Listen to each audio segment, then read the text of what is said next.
সাবধানে দাদা, সাবধানে। আরে এসো এসো, এখানে এসো, এখানে সাবধানে বসো তো। ও বাবা গো, মা গো, উড়ি বাবা রে।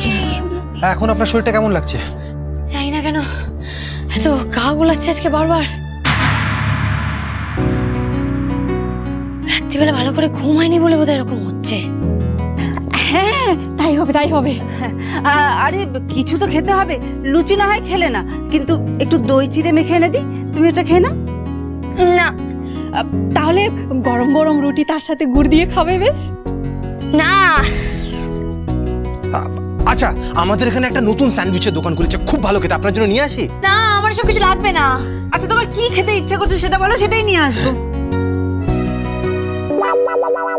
আমার আজকে অন্য কিছু খেতে ইচ্ছা করছে। কি জিনিস, কি জিনিস? বলো না কি জিনিস? হ্যাঁ বলো বলো, এক্ষুনি হাজির করবো। আমার স্কুলের চাটনি খেতে ইচ্ছা করছে। কি? কুল? হ্যাঁ কুল। তাই আমি এখন চললাম, আশেপাশের বাড়িতে কোথায় কুল আছে সেটা খুঁজতে চললাম। এই দাঁড়ান দাঁড়ান, আপনি কোথাও যেতে হবে না, আমি আপনার জন্য কুল নিয়ে আসবো, আপনি কোথাও যাবেন না। বড় এলেন জোগাড়ে, আমার নিজের কুল আমি নিজেই জোগাড় করে নিতে পারবো। আর হ্যাঁ, ভণ্ড বরের ভণ্ড প্রেম আমার চাই না। আরে দাঁড়ান, আরে যা অনিল দাদা, মোটন এখন কুল কোথায় পাবে? এই অঞ্চলে তো কোথাও কুল গাছ নেই। হ্যাঁ এটাও ঠিক বলেছো, কি জানে কোথায় কোথায় গিয়ে উনি এখন কুল খুঁজবেন, আর কুল না পেলে কাকে না কাকে ধরে মারবেন। আমি যাই, আমি দেখি। যাও। আজ যে আবার কুল নিয়ে কি হবে কে জানে। সত্যি ভগবান জানে কি হবে।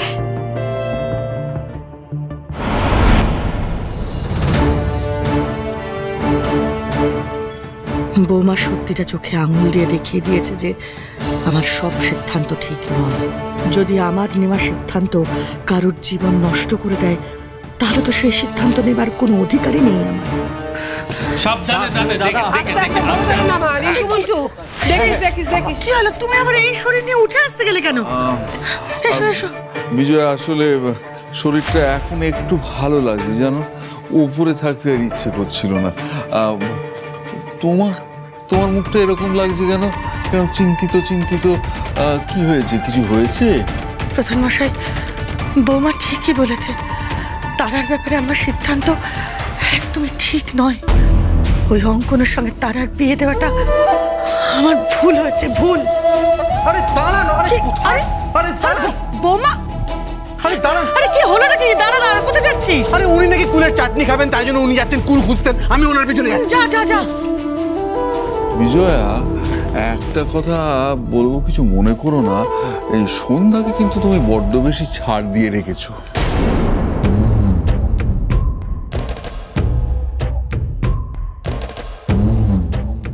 ছাড় বলে ছাড়, হঠাৎ এখন ওনার কুলের চাটনি খাওয়ার ইচ্ছে হলো, অমনি দৌড়ালেন। আচ্ছা, হঠাৎ কুল খাওয়ার ইচ্ছে হলো কেন? সে তো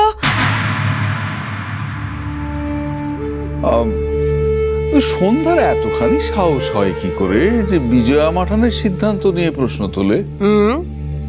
না গো, তারার ব্যাপারে সিদ্ধান্তটা আমি ভুলে নিয়েছি। না না না না, আমার বৌদিমা কোনো খারাপ সিদ্ধান্ত, কোনো ভুল সিদ্ধান্ত নিতেই পারে না। হ্যাঁ, আরে হতে পারে তারা ওর বোন, কিন্তু সে কথা তো ওর মনেই নেই। সেই তো আরে আশেপাশের গাঁয়ের লোকজন আমাদের বৌদিমাকে মানে, আর সেখানে ওই মেয়েটা মানে সন্ধ্যা, আর ওর তো স্মৃতিটুকুও নেই। সত্যিই তো বৌমার একমাত্র বোনের জীবনটা শেষ হয়ে গেল।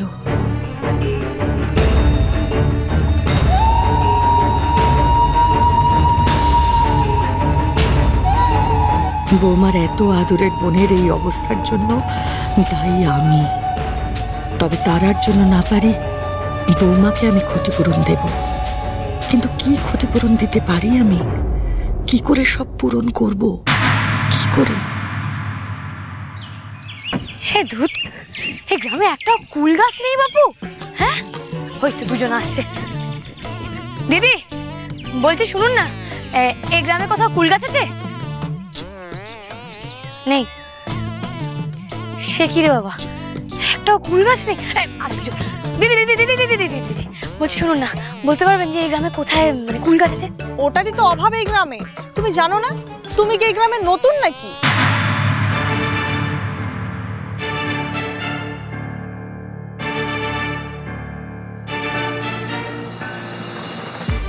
মাঠানের ছেলের বউ না? না, সবাই মিলে খালি মাঠানের বৌমা নীলের বউ চালিয়ে এই যে শুনছেন, শুনতে পাচ্ছেন? এই শুনুন না, বলছি যে এখন না আপনি কোথাও কুল পাবেন না, তাই জন্য তো আমি আপনাকে বলছি আপনি বাড়ি চলুন না, আমি আপনার জন্য বাজার দিয়ে কুল নিয়ে আসি। আপনাকে আমি বলেছি না আপনি একদম আমার পিছু করবেন না, হ্যাঁ? তাও আপনি এসেছেন। আপনি যদি আর একবার আমার পিছন পিছন আসেন আমি কিন্তু সবাইকে বলে দেবো আপনি জোর করে আমাকে ধরার চেষ্টা করছেন। খবরদার আমার পিছন পিছন আসবেন না। আরে আমি আপনার জন্য একটু কুল জোগাড় করে দিই না প্লিজ। লাগবে না, আমার কুল আমি নিজে ঠিক জোগাড় করে নিতে পারবো। আপনি একদম আমার পিছন পিছন আসবেন না, একদম আসবেন না। কি হয়েছে নীল? আমাকে একটা উপকার করতে পারবে সরলা বৌদি প্লিজ? কেন উপকার করে দিতে পারবো না? এত দিনের প্রতিবেশী আমরা। বলো না, বলো কি করে দিতে হবে বলো।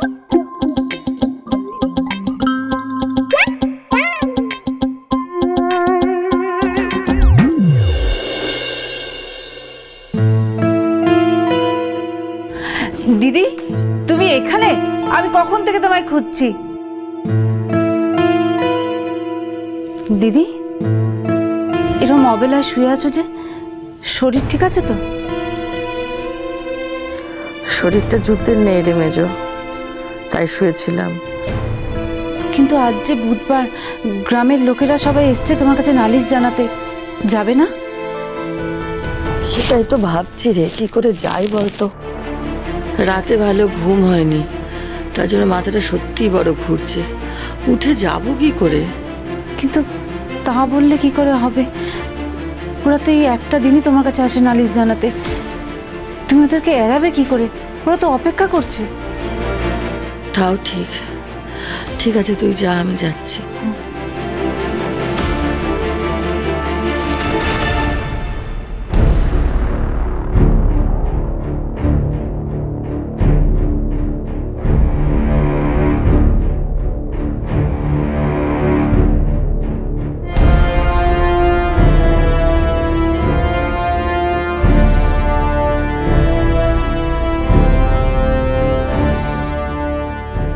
এত মানুষ আমার কাছে সঠিক বিচারের আশায় আসে, আজ প্রথমবার মনে সন্দেহ হচ্ছে আমি আজ ন্যায় বিচার করতে পারবো তো?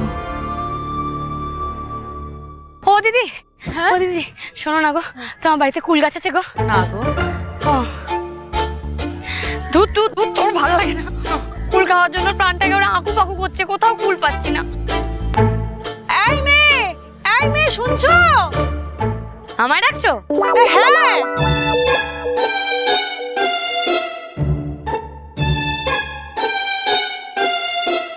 তোমার সাথে আমার কিছুক্ষণ আগে দেখা হলো না? হ্যাঁ হলো তো। ডাকছো কেন, কি হয়েছে? আমাদের বাড়িতে একটা কুল গাছ আছে আর তাতে ভর্তি কুল। তুমি গিয়ে যত ইচ্ছে কুল নেবে। যত ইচ্ছা কুল নিতে পারি? তবে যে একটু আগে বললে যে এই তল্লাটে নাকি কোনো কুল গাছ নেই। আসলে বাচ্চা কাচ্চারা কুল পাড়া নিয়ে এত উৎপাত করে না, তাই সবাইকে বলেছি গাছ কেটে দিয়েছি। আরে তুমি যে খুঁজছো না, তাই তোমাকে দেখে আমার খুব মায়া হচ্ছে। চলো চলো ভেতরে চলো, গিয়ে অনেক কুল নেবে। আরে চলো চলো ভেতরে চলো, চলো বলছি, চলো চলো চলো। আরে চলো তাড়াতাড়ি চলো। এই